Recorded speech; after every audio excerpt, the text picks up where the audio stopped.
మంచి ఆరోగ్యాన్ని కోరుకునే మీ అందరికీ నా నమస్కారం. మీరు ఒత్తిడి కారణం అనుకొని పట్టించుకోకుండా వదిలేసే అలసట, తలనొప్పి, చర్మం పొడిబారటం, మూత్రపిండాలు ఫెయిల్యూర్ లక్షణాలు అయితే దీని గురించి వాళ్ళు మనం తెలుసుకుందాం.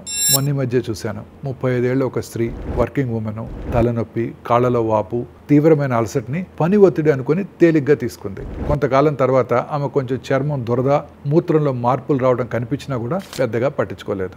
ఒక సాధారణ వైద్య పరీక్షల్లో ఆమెకు మూత్రపిండాలు ఫెయిల్ అయినట్టు తెలిసింది. ఈ వ్యాధిని మా పరిభాషలో సైలెంట్ కిల్లర్ అని కూడా అంటుంటాం. ఎందుకంటే ఇది నిశ్శబ్దంగా ముందుకు సాగుతూ ఉంటుంది. నురగల మూత్రం, ముదురు రంగు మూత్రం, ఆకలి తగ్గటం, కళ్ళు లేదా కాళ్ళ చుట్టూ వాపు వంటి లక్షణాలను చాలా మంది తేలిగ్గా తీసుకుంటూ ఉంటారు. కానీ సాధారణ రక్తం, మూత్ర పరీక్షలతో ఈ కిడ్నీ ఫెయిల్యూర్ని ముందుగానే గుర్తించి తీవ్ర సమస్యలను నివారించవచ్చు. సందేశం ఏంటంటే, మీ శరీరం చెప్పే లక్షణాలు గమనిస్తూ ఉండండి. అసాధారణ లక్షణాలు కనిపిస్తే వెంటనే మీ దగ్గరలో ఉన్న వైద్యుని సంప్రదించండి. మొదటి దశలో కనుక దీన్ని గుర్తించినట్టయితే మీ మూత్రపిండాలను కాపాడుకోవచ్చు, మీ ఆరోగ్యాన్ని రక్షించుకోవచ్చు.